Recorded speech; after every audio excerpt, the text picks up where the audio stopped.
All right. Welcome, everybody. My name is Tetsu Yung. Thank you for coming to my presentation on Japanese and Chinese literacy in multilingual kids raised in Canada. So, again, my name is Tetsu Yung. We have 4 children, and I raised them in 5 languages. And I share my story and my different tips and stuff on social media under Ask Tetsu, mainly on YouTube, but on Twitter and Instagram, Facebook, and all the other ones also. So, thanks again. Let me start. So here's a little welcome from the kids. Hello, everybody. Welcome to Polyglot Gathering. Polyglot Gathering ようこそ。欢迎参加 Polyglot Gathering. Bienvenue Polyglot Gathering. Bienvenidos a Polyglot Gathering. Yay! So here we go. All right, once again.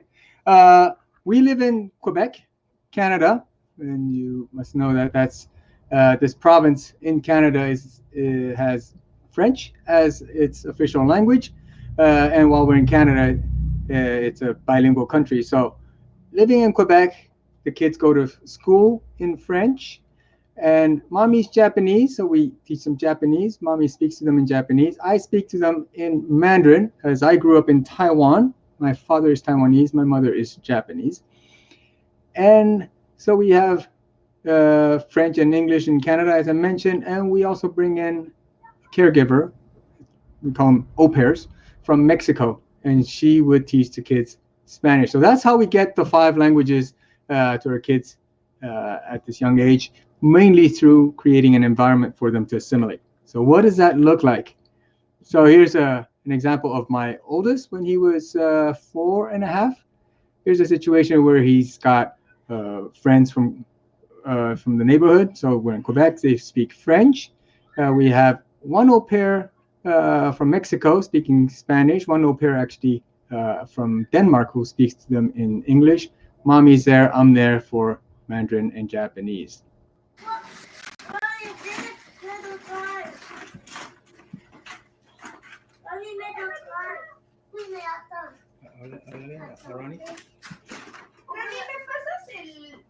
¿La matraca? ¿No tienes la verde? ¡Ay, se me fue! Pásala de nuevo. ¿Tienes la verde? No. ¿Qué es el no? La verde. Ajá, ¿dónde está la verde? La matraca verde. No, es azul. Pero había una verde. No es una verde, es una azul. ¿Dónde? あ、登ってるの今。黄色だ。Have you made this track here? Is it out there? Wow. Actually, me. Excellent you? You made it by yourself? Yeah. Wow. 真的吗？你这个叫什么？你刚刚是玩什么？ Train. So there you go. 1 short minute, 5 different language in a completely natural environment. Well, natural in that we created the environment, but the kid is switching around in these languages very naturally within his daily routine. Now, is that specific to my oldest? Maybe he's special. But no, here's my 3rd child. He does the same thing. He just turned 3 in this little video where we're getting him to call everybody to dinner. 吃饭。是。第一个找谁？第一个找谁？ So grandma's Japanese, 我还有 naturally Japanese. OK，下一个找谁？公公。去找公公。 Grandpa's 公公在 Taiwanese, 哪里？ so Mandarin. 公公在这，右边，看到呢？公说话。吃饭，好了。去找答案了。 Diana's the au pair at this time 在 from Mexico. 前面。在这里。 Oh, I know it. Eat now. Yeah, let's eat. It's now. Taco Bell. Yeah. And Nora's an exchange student, and she was speaking to the kids in English. So that's 4 languages for him. So there you go. Now that we've got that out of the way, you can see that our kids, they naturally use their various languages. And it's not through drills and lots of formal education. It's really through creating an environment for that. Now, our 5 languages, English, French, Japanese, Mandarin, and Spanish. How hard is it to teach these 5 languages to the kids? To really give you just a sense of what kind of difficulties we're looking at. Here is a table from the Foreign Service Institute, and they categorize different languages by difficulty for English speakers. And so if you look at category 1, you've got Danish, Dutch, French, Italian, Norwegian, Portuguese, Romanian, Spanish, and Swedish. These are languages that are considered relatively close to English, and it would take this many hours typically. This is all empirical data, so I think going through I don't know how many students, this is what they typically see for learning French by an English speaker or Spanish by an English speaker. Now, so that means these 3 languages that our kids have are relatively close to each other, and we can expect them to be relatively easier for them to learn compared to, so we've got category 2, category 3, and we've got category 4, we've got Mandarin and Japanese. So it's really at the other end of the spectrum. So these 2, just by looking at this table, we know that we've got to put more effort on Mandarin and Japanese if we want these 2 languages to be just as high as French or Spanish in terms of levels. Now, that said, what part of language do we really want to focus on? In our family, we look at the different skills in language, that's listening, speaking, reading, and writing. We sort of break it down into 4, 3, 2, 1. That's 4 parts listening, 3 parts speaking, 2 parts reading, and 1 part writing. It really means that the bulk of what we want them to acquire while they're young is listening and speaking. Now we think that they have a better chance at achieving a very high and even native or native-like level if we get them to really focus on listening and speaking while they're young. Reading and writing, on the other hand, it's more of an intellectual activity. So already to begin, to be able to read, they need a minimum age to begin learning that. So we're talking 3, 4 years old approximately, I guess. And we do feel that it's an intellectual activity that they can learn well over time also. Whereas if you really want to have a good accent, just naturally assimilate these languages for listening and speaking, I think the observation in the general population is that the younger you start, the better it is. Okay, so that said, my talk today is on this part. So the reading and writing, the literacy part, it's about 30%, I guess, of our focus. But I do get lots of questions about this when I give talks. So that's why I decided to give a talk today on this specific topic. So again, give you a little more sense of the difficulty in terms of literacy in Japanese and Mandarin. Here's just a random sentence. It's simple. Citrus is healthy in various languages. Okay, so if you look at Mandarin, it's right here. Now, just the characters it's a daunting task for most English-based or alphabet-based languages, or people speaking these languages, to look at these characters. It just looks very daunting. So if you have here, 没错，柑橘就是健康的. Okay, these are characters. Each character normally in Chinese has only 1 way to pronounce it. Now in this sentence, this first character, you can say it's 没, but sometimes you can pronounce it as mo, and 的 is sometimes pronounced d. But that's pretty much it. Now you also notice that in Chinese, all the written message is only in Chinese characters. Now if you look at Japanese, on the other hand, it's right up here. Japanese, you have, this is what is called katakana. So there's the hiragana, which is here, the de here, and ni. There's two alphabets. There's the hiragana and the katakana that's used. It's kind of like the alphabet, sort of. And then you have also the Chinese characters here, tegaru and kenko. So kankitsu de tegaru ni kenko ni. Okay, so within this you have two alphabets, the hiragana and the katakana, and characters, and they're mixed together. And not only that,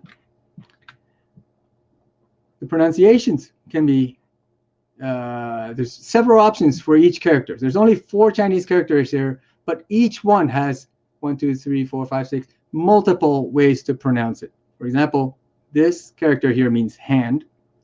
Okay, you can pronounce it as shu, like in akushu, which means a handshake, or zu, as in jozu, which means you're very good at something.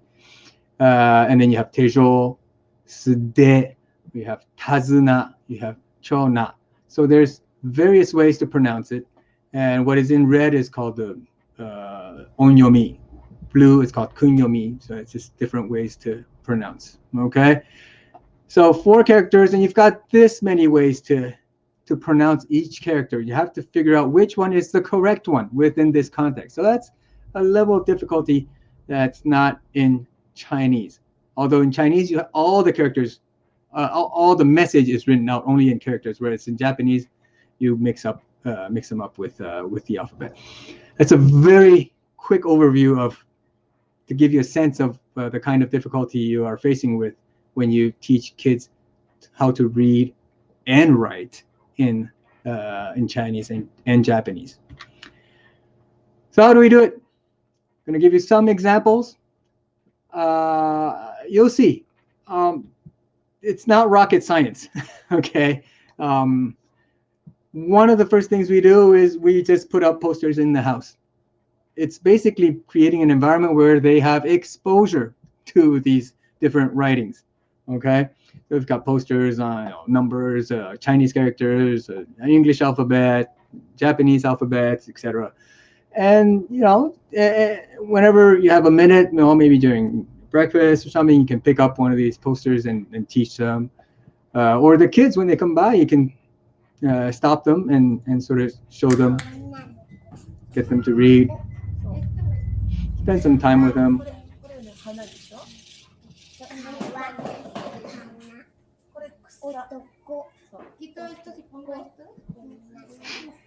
ミカちゃんの大好きな色をやろうか。これ白。これはピンクなんだここ。赤。青。そう、今日はこれでいい。Not be very simple. Just have stuff written in all over the place. And the next one, obviously, books. We've got books in all 5 languages at home.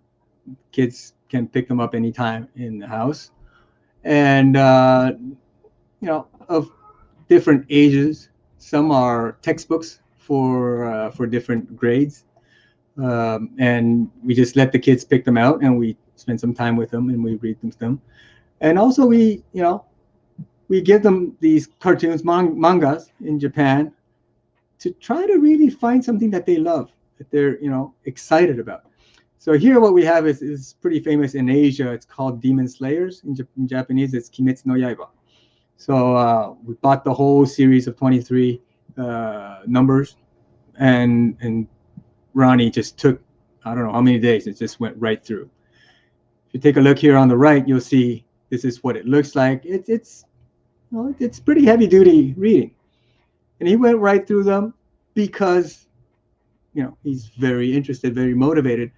And we know that the kids really get into the stories. And by that, all that input, I mean, if you know anything about the input hypothesis from Krashen, you know that, this is what gets it to stick.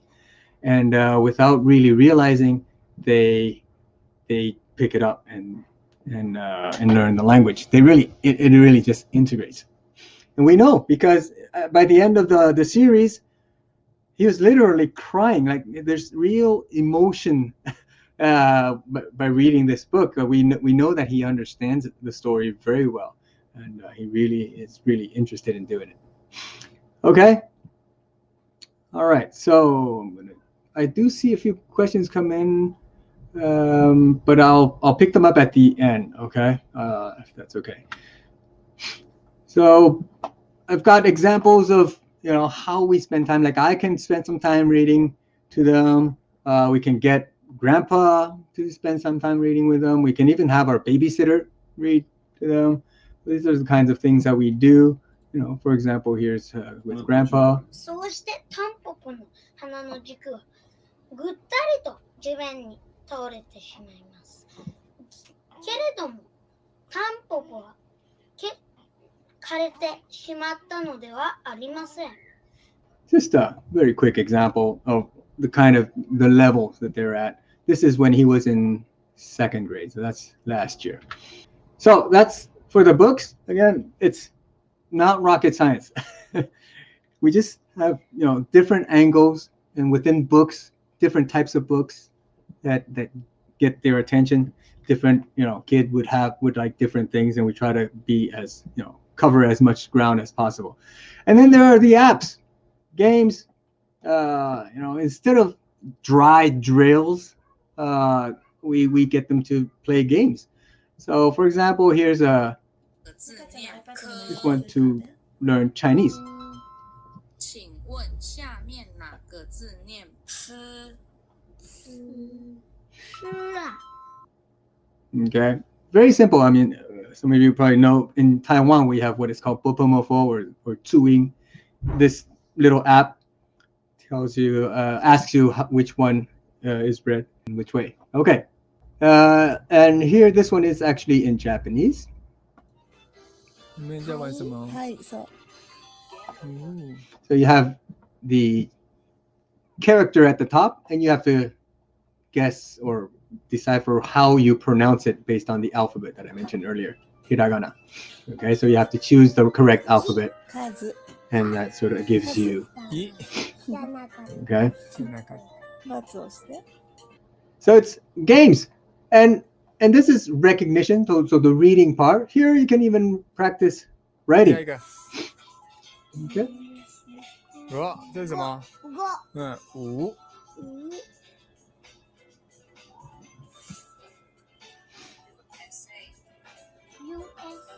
順番合ってる。哇哦！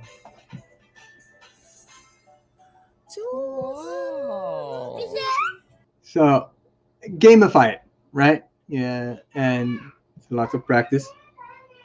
And this one's okay. So this is my youngest, the third kid, and he's now 4. So this is just a few days ago.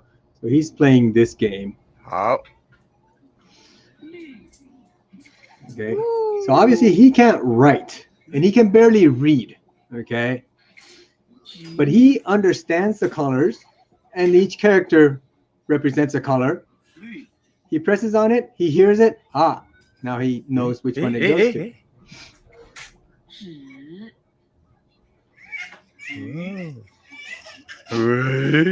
哇！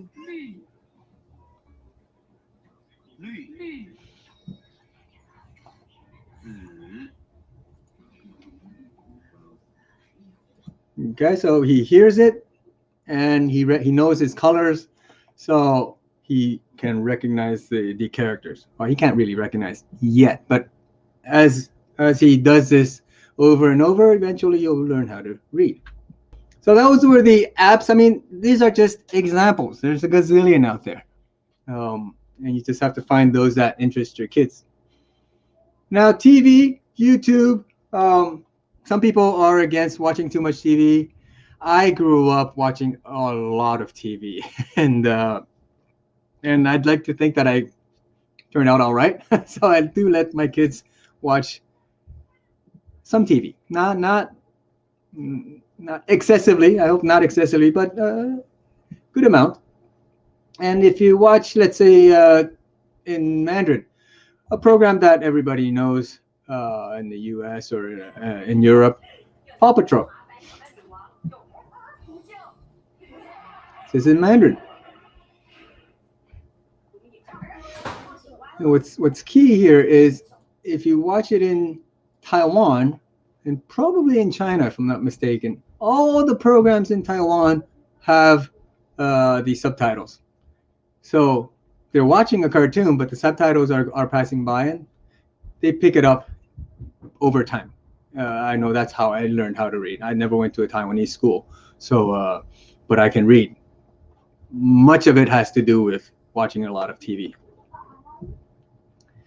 And if you're on YouTube, just Google whatever program plus whatever language that you want. This is Doraemon. It's a very famous Japanese program. But here they're watching it in Mandarin, and you see here at the bottom there's the subtitles. Okay. So that's basically, Anpanman, which is another Japanese program, or Thomas. You all know Thomas, Peppa Pig, Pocoyo, this kind of stuff. Just do a Google search or do a YouTube search, and you'll find lots of materials. And if it's something like Netflix, they have different programming based on the country. So what you can do is you can set it up, wherever you live, but make it go through a VPN and set the country to the country of your target language, and you'll be able to watch it in your target language. Okay.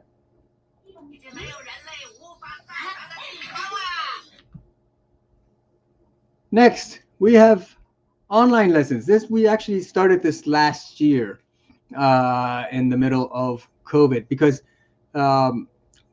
we usually go to Taiwan every year, but we couldn't go last year. So we had to find different ways for them to maintain their Mandarin.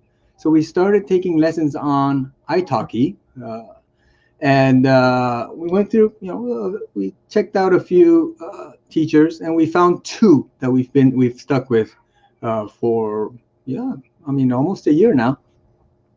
One is Carl, a guy, and then we have Jenny, a girl, and they go through lessons with them. I'm just going to show you some parts of where they're really doing some reading, but they do all sorts of things: reading stories, games, and we even let them just play video games with the teacher, rather than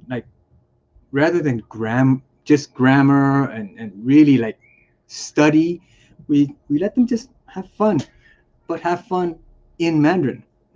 So they could spend time on Roblox for 20 minutes, on Minecraft and that kind of stuff, or sometimes we get them to do programming. It's a lot of, not study Chinese per se, but studying in Chinese, or sort of doing lots of things in Chinese. But here's a few examples of them just actually doing lessons about grammar. But this is a game, right? This is sort of just connecting the radical of a character to some parts of the character. 第三个哦，远方。好，是第二个，然后 So obviously everything is in Chinese. It's not like an English speaking, lesson teaching Chinese. Okay, so here's Nika 你 with Jenny. 好，然后呢？我叫没错，李大文，你叫什么名字？很好，你好棒。然后这个小男生他说什么？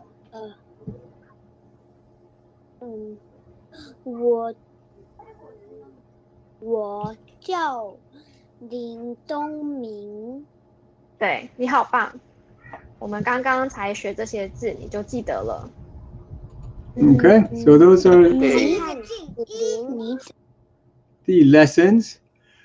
And we do games, challenges, when we test, different tests, as in, test them how they write. Like, for example, here we've got mommy. That's いいの？書ける？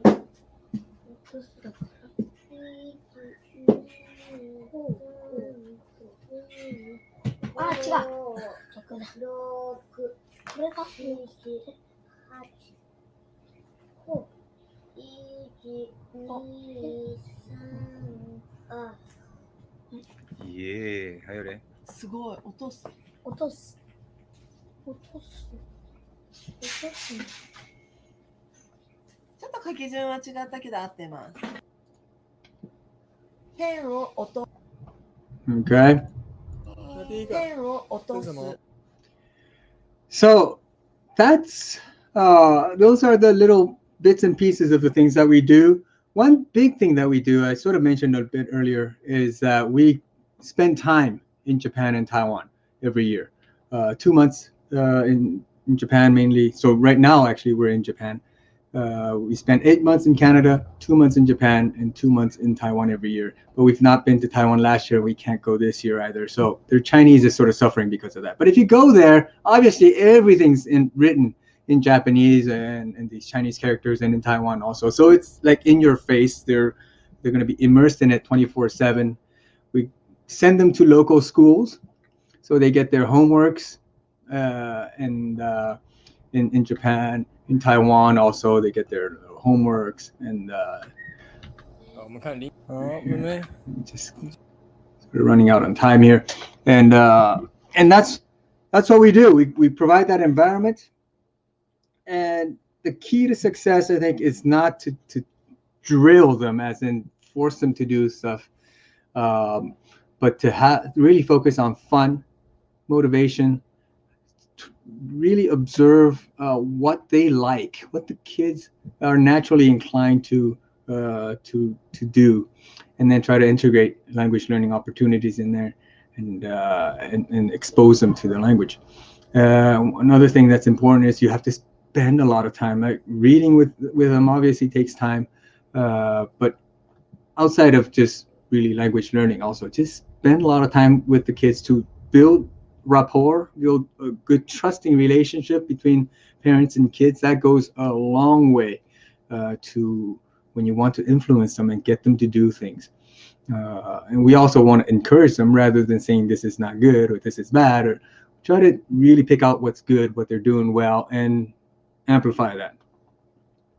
Work on the environment again. Posters all over the place, expose them to the language, go to the country. That's the kind of thing that we do.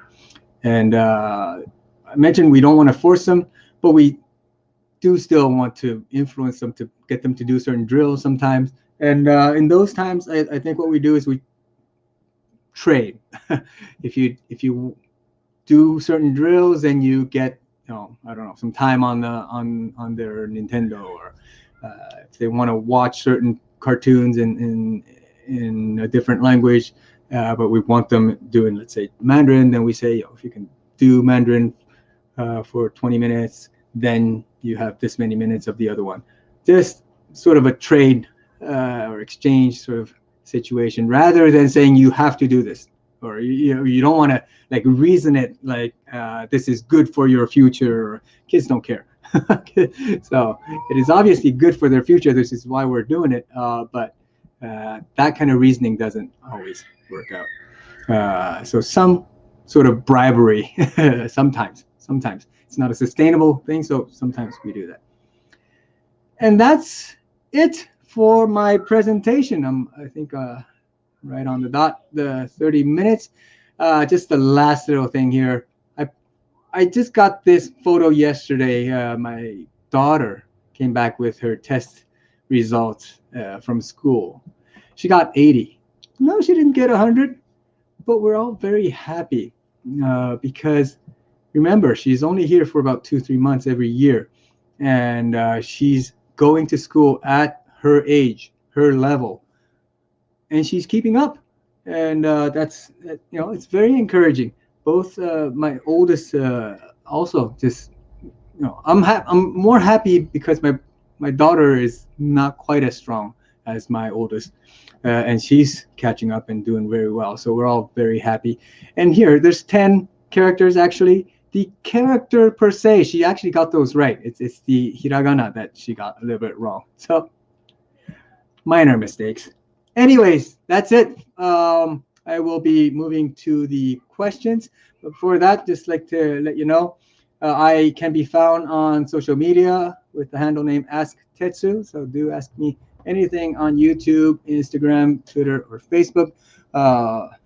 YouTube is where I focus the most on. I'm also quite active on Instagram also. And if you insist on emails, well, here they are, my email and website. And I have a little book on Amazon if you are interested. Let me check out the questions. Okay, where are we here? Let me start from the top. The first one I got is, did you introduce all the language at the very first days of life of your children? If not, how much time did you wait? Okay, thank you for your question. The answer is yes to all the languages at once. Now, there's a little caveat there, is that we were living in Japan when my first child and my second child were born. And at the time we were doing Japanese, Mandarin, and we introduced English to my son only when he turned a year and a half. So I always speak Mandarin to the kids. My wife always speaks Japanese to the kids. And we moved to Taiwan when my oldest was 1.5. So that's when he got English. And then we went back, everybody moved back to Quebec when my oldest was 3. That's when French and Spanish were introduced. So the languages it was not strategically delayed, but we always recommend starting as early as possible. But for the first child and the second child, it was delayed because of where we were living. But my third child and my fourth child, it's right into the 5 languages right from day one. And yeah, so that's the answer to your question. So I don't recommend waiting. I recommend, if you want to teach some XYZ languages, start from day one. Second question, what kind of techniques have you tried and implemented into their language learning life, and which of them didn't work well? What have you learned from your mistakes? So yeah, so this is usually the topic of my talks about all the strategies of learning the languages per se, not just literacy. So the main strategy we employ is called OPO, one person, one language. So I speak Mandarin to the kids. My wife speaks Japanese to the kids. Actually, I have a slide on that. Why don't I show you the slide instead? So we live in Quebec. So Mandarin and Japanese are minority languages. So we speak that at home. So it's called minority language at home. And we combine that with OPO, which is one person, one language. So we have an au pair from Mexico. So she speaks Spanish to the kids. Grandpa and myself, Mandarin, grandma and mommy in Japanese. We live in Quebec, so friends is in French. And sometimes we have au pairs to take care of English. Most of the times we don't. So they learn through TVs, and maybe some people in the community speak English. For example, we try to find coaches for skating or the horseback riding or whatever they do. If we can find an English speaker, then we'll find an English speaking coach for that. But otherwise, yeah, English is more of a passive assimilation. That's the core of what we do. But on top of that, like I said, we go to Japan and Taiwan and send them to local schools, and books, TVs, and all these different bits and pieces. Okay. What's the next question? Do kids sometimes refuse to speak or read a certain language? Okay, so knock on wood, refusal to speak never happened yet. So we're very happy. I think they are compelled by the environment to speak specific languages, and they just don't think twice about it. They just go ahead and speak Mandarin with me, and Japanese with mommy, Spanish to the au pair. They don't question it. It's just a way. It's like breathing. Okay, they don't think about it, and I think that's a very important thing that I emphasize in all my talks is habit. Creating a habit that you speak a specific language to the child. It's good for the kids. It's good for you also. And I try not to switch around. I try to tell people not to switch around, because if you give them the option, then they'll start to resist what is more difficult, usually the second or third language. So if you develop this habit of speaking one specific language, then it'll become weird for you to speak a different language with them, or it'll be weird for them to speak a different language with you. And that's kind of what we're going for. So if you have a good dedicate one language to one specific person, and only in special cases, special occasions, you can speak other languages, and that'll be okay. Your habit is still speaking that specific language.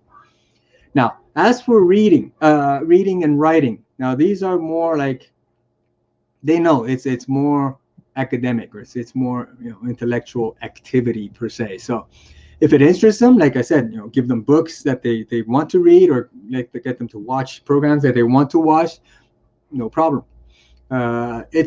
It's when it comes down to like things that are more drill, like or what you see on the screen here, then sometimes they don't want to do it if they're tired. Then we don't try to force it. We do try to see if there's not a different way. We can ask them, if you do this, then you can have this privilege or that privilege. That's sort of the way we go about it if it comes down to it. But most of the time, we are able to get them to do it. Okay, now next question. Can you give some tips or advice from your book, how to learn how to read fast, and the most common mistakes you can do as a parent? Okay, no, I can't give you any advice on how to read fast, because I've never emphasized that for my kids, so I wouldn't know how. I actually tried learning myself to read, these speed reading courses, and I've never been able to do it. I'm a very slow reader, and I've not read many books in my life, so I'm not very versed, I guess, in that sense. I don't, and I know that there's been studies that show that slow readers are also not as good at retaining information. So I'm not very, I read over and over the same passages. Sometimes I pick up a book that I've not read for a while, and I look at it, I've marked everything, but it's like I'm reading it for the first time. So I'm not a good reader. I do hope my kids can read better than me, but so far I don't really have any advice for you. I'm really sorry about that. And most common mistakes you can do as a parent, I don't know. I think a common mistake is forcing too much, emphasizing too much on academic performance. I think we really need to focus on aligning what your child likes to do, what they're naturally motivated to do, and as parent, design a way to integrate language learning opportunities in there. Okay, so be tough on the context and the environment, and be gentle on your kids. Next, I have about 4 minutes. I have to go through these quickly. Do you only read books in Mandarin and your wife only in Japanese? What do you do if a kid comes to you and is really excited about a book in English or Japanese and wants you to read it? Okay, well, my answer to both questions is yeah. Well, I don't only read Mandarin. Sometimes I read to them in Japanese. Sometimes I read to them in English. If precisely as you say, they want me to read it. I'll try to get my wife to read the Japanese. I'll try to get the au pair to read Spanish, but sometimes they want me to read it. And yeah, I'll do it. And that's fine, because like I mentioned earlier, I've created the habit to speak to them in Mandarin. So Mandarin is our bonding language. It's the language, that allows us to communicate heart to heart. And any other, it's not like they don't know I speak other languages. They see me speak Japanese to my wife. They see me speak French to my neighbors and friends in Quebec. They see me speak Mandarin when I'm with the relatives in Taiwan. So they know I speak the other languages. That's irrelevant. What is key and what is relevant is that they speak Mandarin with me, and they have built that habit to speak that specific language with me.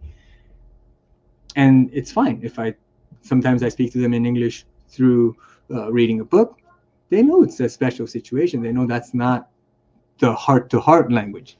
That's not daddy's language for them in that sense. So it's fine.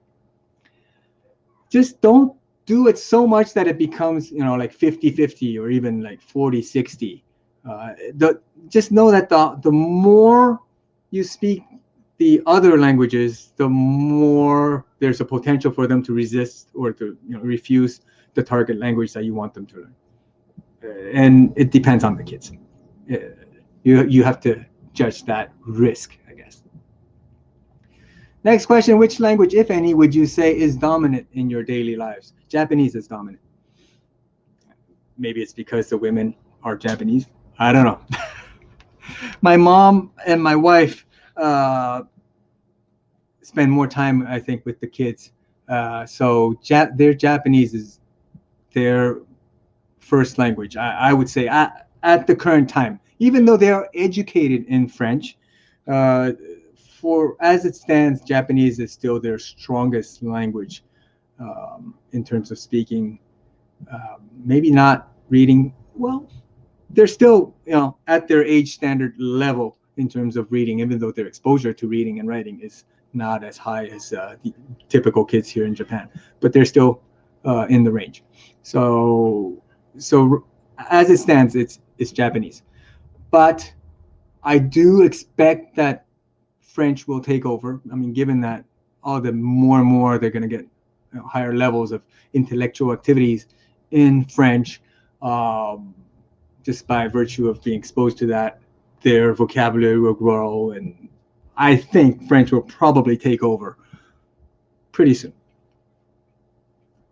Anyways, next, do they still practice Spanish when the lady is not with you anymore?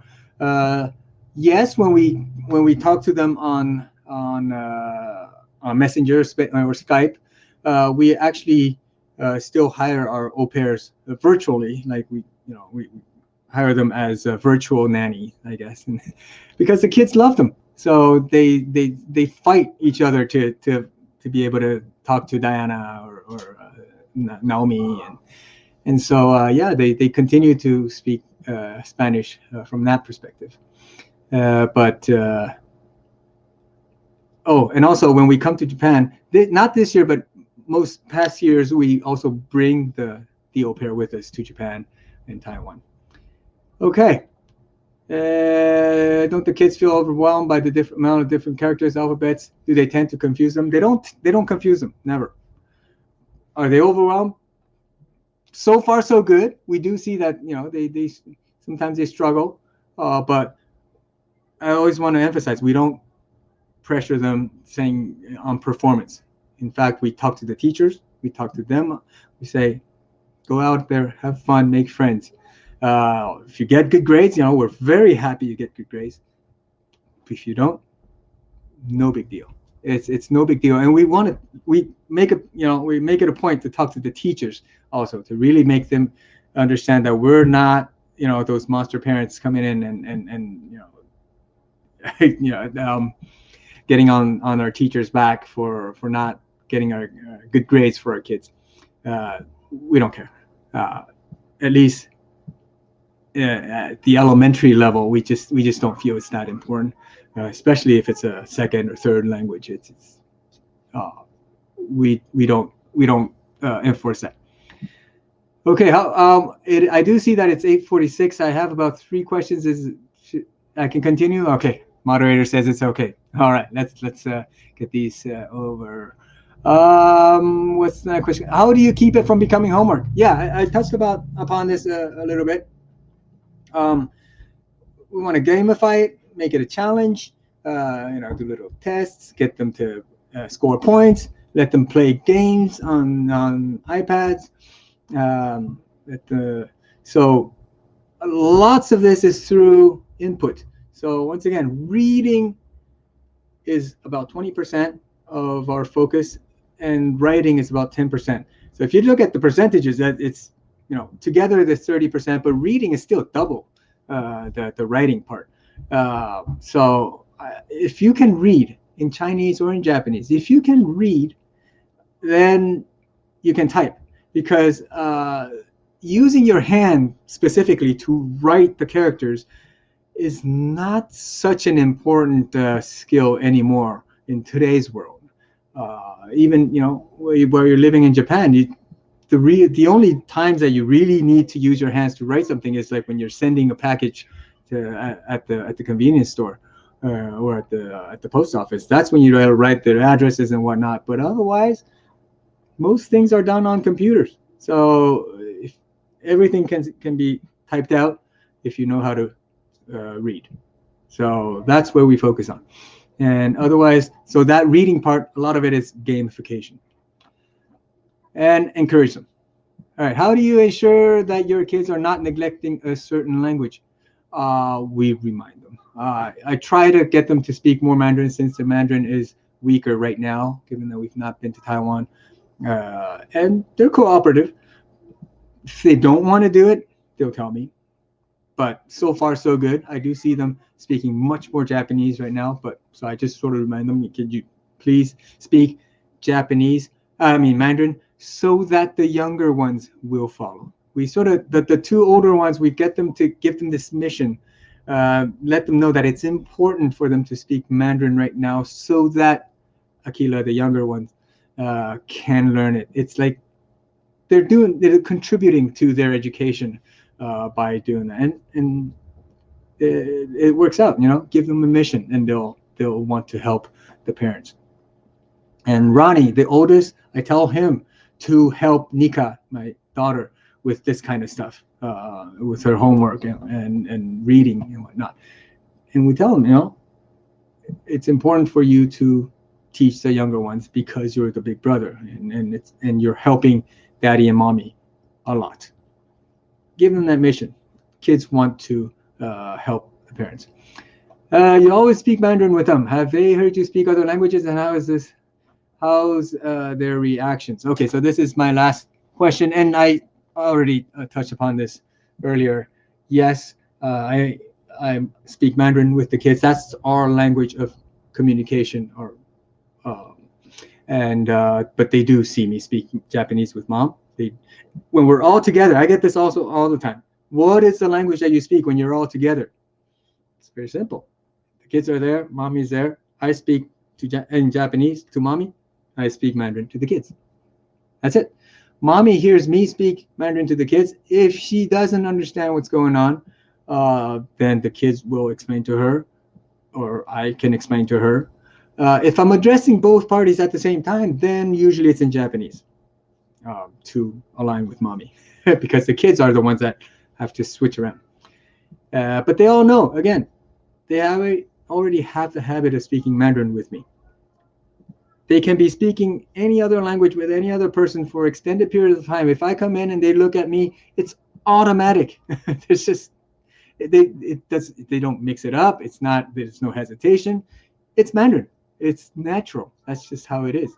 It's unnatural if it were otherwise. If they turn around and speak to me in English, it's like, wow, what's going on, right? So that is what I think you need to cultivate with your kids. So there you go.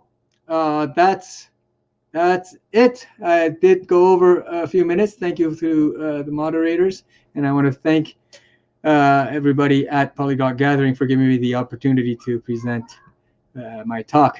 And thank you to the audience and all your fantastic questions. Thank you so much.